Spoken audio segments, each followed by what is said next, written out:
बिस्मिल्लाहिर्रहमानिर्रहीम। अस्सलाम वालेकुम everyone and welcome to all of you. जैसा कि आप सबको याद होगा कि वीडियो 2 के पार्ट 1 में स्टोरी निको बॉबिनस के चैप्टर 1 की समरी की एक्सप्लेनेशन और रीडिंग की गई थी। Now today once again before starting the reading I would like to explain you the summary of chapter number 2। Dear students, before starting the summary of chapter number 2 of Nico Bobinus, I would like to give you a short review of chapter number 1. Chapter 1 में बताया गया है कि निको बॉबिनस और उसकी best friend रोजी जब लैंड ऑफ ड्रैगन्स यानी अजदाओं की सरजमीन की तलाश में निकलते हैं तो सबसे पहले उनका सामना अपने इलाके के चौकीदार से होता है। जब वो चौकीदार से बच निकल कर अंधाधुंध भागते हैं तो एक कुत्ते से टकरा कर गिर पड़ते हैं और इनके खाने पीने का सामान गिरकर ज़ाया हो जाता है। निको बॉबिनस एक बाग की दीवार पर चढ़कर दरख्त से सेब तोड़ने की कोशिश में बाग में जा गिरता है। वहाँ उसका सामने एक आदमी से होता है जो उसे पकड़ लेता है, मगर निको बॉबिनस उसको चकमा देकर गिरा देता है। Now I am going to give you the explanation of chapter number 2. निको बॉबिनस उस आदमी को गिराकर और उस आदमी की गिरफ्त से आजाद होकर लॉन से होता हुआ नीचे रास्ते की तरफ बाढ़ की तरफ इतना तेज दौड़ता है जितना तेज वो दौड़ सकता है और एक छोटे से शेड यानी कमरे में दाखिल होकर अंदर से कुंडी लगा लेता है। दरवाजा खोलो, बाहर से उस आदमी के चिल्लाने की आवाज के साथ ही न सिर्फ पूरा कमरा उस आदमी के घुसे पड़ने की आवाज से लरज उठता है बल्कि दरवाजे के कब्जे भी चरचरा उठते हैं। दरवाजे की ऐसी दुर्गंध बनते देखकर निको बॉबिनस सोचता है कि अगर इस दरवाजे पर कुछ देर और ऐसे ही घुसाबारी जारी रही तो जल्दी इस दरवाजे ने टूट जाना है। निको बॉबिनस को कमरे में एक बड़ा ओल्ड स्टोन रोलर, घास बराबर करने वाला पत्थर का रोलर नजर आता है। वो इस रोलर को खिसकाकर दरवाजे के साथ सहारे के लिए लगा देता है ताकि दरवाजा टूटने से कुछ देर और बच जाए और उसे सोचने का कुछ वक्त मिल जाए कि उसे इस मुसीबत से जान किस तरह छुड़ानी है। वो आदमी बाहर से एक बार फिर चिल्लाकर कहता है, दरवाजा खोलो, क्या तुमको सुनाई नहीं देता? लेकिन निको बॉबिनस को ओल्ड स्टोन रोलर हटाने के बाद जो कुछ नजर आ चुका होता है वो उसे देखने में इतना मगन और हैरान होता है कि उस आदमी की आवाज सुन ही नहीं पाता है। वो आदमी एक बार फिर निको बॉबिनस को खबरदार कर रहा होता है, आखिरकार तुमको इस कमरे से बाहर तो आना ही पड़ेगा और अगर तुम बाहर आने में जितनी देर लगाओगे उतना ही तुम्हारे लिए बुरा होगा। लेकिन निको बॉबिनस को खुद को इस मुसीबत से निकालने का एक रास्ता नजर आ चुका होता है और वो अपनी सांसों या जिंदगी को इस मुसीबत से बचा सकता था, क्योंकि रोलर को हटाने के बाद उसे जो कुछ नजर आया था वो अब इस जगह का बगौर मुआयना कर रहा होता है। वो एक ट्रैप डोर, फर्शी दरवाजा या चोर रास्ता था। वो वहाँ जमी गर्द को साफ करता है तो ढक्कन वाज़े हो जाता है और वो उसको उठा देता है। उसी लम्हे उस आदमी की आवाज़ फिर गूंजती है, अगर अब भी तुम बाहर नहीं आ रहे हो तो मैं दरवाजे को तोड़ने लगा हूँ। लेकिन फिर वो ये सोच कर कि अगर उसने दरवाज़ा तोड़ दिया तो उसकी मुरम्मत भी उसे खुद ही करना पड़ेगी, लिहाजा वो दरवाज़ा तोड़ने के बजाय फिर निको बॉबिनस को आवाज़ लगाता है, क्या तुमको मेरी बात सुनाई नहीं देती? लेकिन निको बॉबिनस इसकी आवाज़ तब सुनता जब वो वहाँ मौजूद होता। वो तो इस ट्रैप डोर से जो उसने दरियाफ्त किया था कब का निकल चुका था। निको बॉबिनस अब पत्थर की सीढ़ियों से नीचे उतर रहा होता है जो कि कीचड़ की वजह से बहुत ज़्यादा फिसलन वाली हो रही होती हैं और उस कीचड़ में से कब्रिस्तान की मिट्टी की सी बू आ रही होती है। सीढ़ियाँ नीचे ही नीचे कहीं गहराई में जा रही होती हैं, यहाँ तक कि काली सियाह रात जैसा अंधेरा छा जाता है।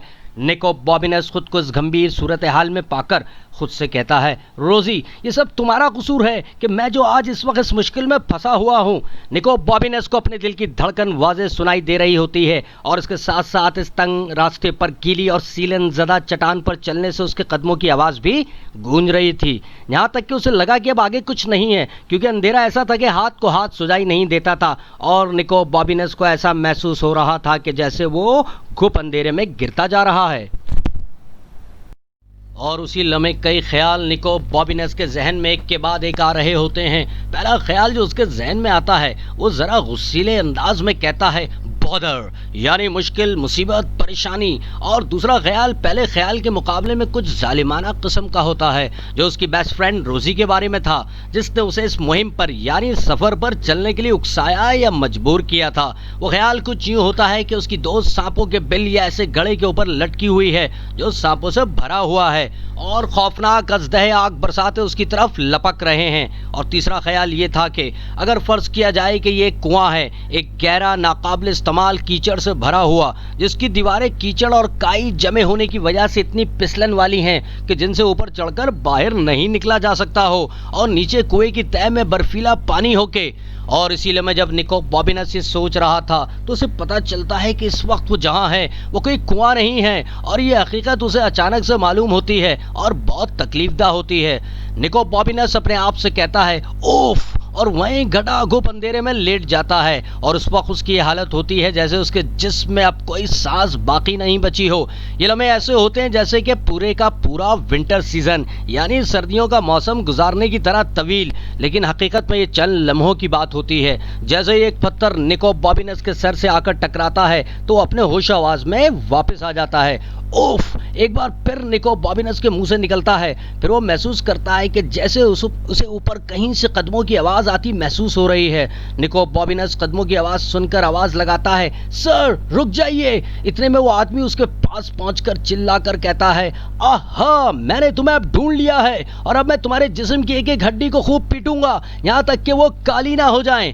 निको बॉबिनस उस आदमी की बात सुनकर फौरन समझ जाता है ये आदमी हड्डियां काली ना हो जाएं के बजाय नीली ना हो जाएं कहना चाह रहा था, लेकिन फिर जो अगले अल्फाज उस आदमी के मुंह से निकलते हैं वो कुछ ऐसे अजीब और गरीब और बेमायने होते हैं जो निको बॉबिनस ने पहले कभी नहीं सुने होते, और ना ही इन अल्फाजों के बारे में उसे कुछ पता होता है। लेकिन निको बॉबिनस उस आदमी की बात का मतलब जरूर समझ चुका था। यही वजह थी कि वो समझदारी से एक तरफ को हो जाता है, और ऐन उसी लम्हे एक धमाका सा सुनाई देता है जैसे कोई चीज जोर से टकराई हो। निको बॉबिनस उस आदमी से पूछता है, क्या तुम ठीक हो? मगर दूसरी तरफ मुकम्मल खामोशी छाई होती है। निको बॉबिनस घटाघुप अंधेरे में अपने हाथ बढ़ाकर मालूम करने की कोशिश करता है कि आखिर हुआ क्या है, यहाँ तक कि उसका हाथ जमीन पर गिरे हुए उस आदमी की बगैर आस्तीनों वाली चमड़े की जैकेट से टकराता है तो उसे पता चलता है कि वो आदमी जमीन पर मुर्दों की तरह गिरा पड़ा है, लेकिन उसकी सांस चल रही है।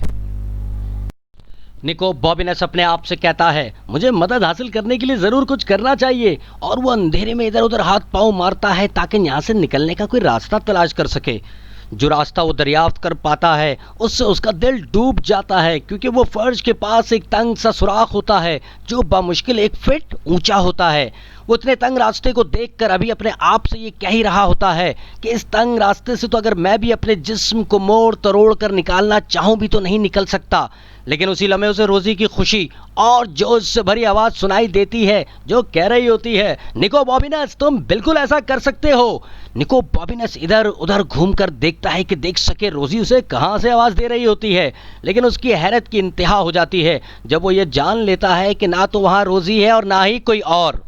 निको बॉबिनस इस तंग से रास्ते को देखकर अपने जहन से आने वाली आवाज से कहता है, मुझे नहीं मालूम ये रास्ता कहाँ को जाता है, और ये इतना तंग सुराख है कि मैं शायद इसमें फंस ही ना जाऊं। उसे रोजी की आवाज फिर सुनाई नहीं देती, लेकिन उसे पता था कि अगर उसे रोजी की आवाज आती भी तो वो क्या होती, यही कि निको बॉबिनस तुम ये कर सकते हो। निको बॉबिनस अब उस तंग और तारीक रास्ते में दाखिल हो चुका था। वो अपने जिस्म को मोड़कर और आहिस्ता आहिस्ता रेंग रेंग कर आगे बढ़ता जा रहा था। जो जो वो आगे बढ़ रहा था वो अंधेरी सुरंग और तंग होती जा रही थी, यहाँ तक कि उसके लिए अब 1 इंच भी आगे बढ़ना मुश्किल हो गया था। उसी लम्हे निको बॉबिनस सोचता है कि मुझे वापस हो जाना चाहिए, लेकिन वो आगे बढ़ता रहा। आगे बढ़ते बढ़ते अचानक वो एक ऐसी जगह पहुंच जाता है जहाँ वो बासानी खड़ा हो सकता था। वो एक कदम आगे बढ़ता है और फौरन ही ऊपर जाती हुई सीढ़ियों से टकराकर गिर जाता है। उसके मुंह से निकलता है, ओह। दरअसल वो ठोकर लगकर गिरने को थैंक गुडनेस यानी शुक्रगुजारी के मायने में लेता है, क्योंकि अगर उसे सीढ़ियों से ठोकर ना लगती तो उसे ऊपर जाती सीढ़ियों के बारे में पता ही ना चलता। वो ऊपर चढ़ना शुरू कर देता है और उसे ऊपर जाने तक कई मिनट लगते हैं। वो सोचता है कि शायद ये कोई टावर यानी मीनार होगा या फिर वेनिस शहर का सबसे बड़ा घर, लेकिन उसी लम्हे उसे एक जगह से रोशनी की एक लकीर फूटती नजर आती है। वो उस तरफ अपना हाथ बढ़ाता है और उसका हाथ किसी चीज से टकराता है। फिर एक क्लिकिंग साउंड के साथ वो बंद रास्ता खुल जाता है। निको बॉबिनस खुल जाने वाले रास्ते से अंदर दाखिल हो जाता है। वो अंदर दाखिल होकर ये देखकर हैरान रह जाता है कि वो अब एक ऐसे शानदार और जबरदस्त कमरे में है जो उसने इससे पहले कभी अपनी जिंदगी में नहीं देखा था। डियर स्टूडेंट्स, जो स्लाइड आप इस वक्त अपनी कंप्यूटर स्क्रीन पर देख रहे हैं ये कुछ ज़रूरी हिदायत हैं। इसमें यह बताया गया है कि सवाल जवाब और तमाम टेक्स्ट बुक एक्सरसाइजेज आपने अपनी स्कूल की क्लास वर्क कॉपी में करनी है। This is the page number 11 of our text book.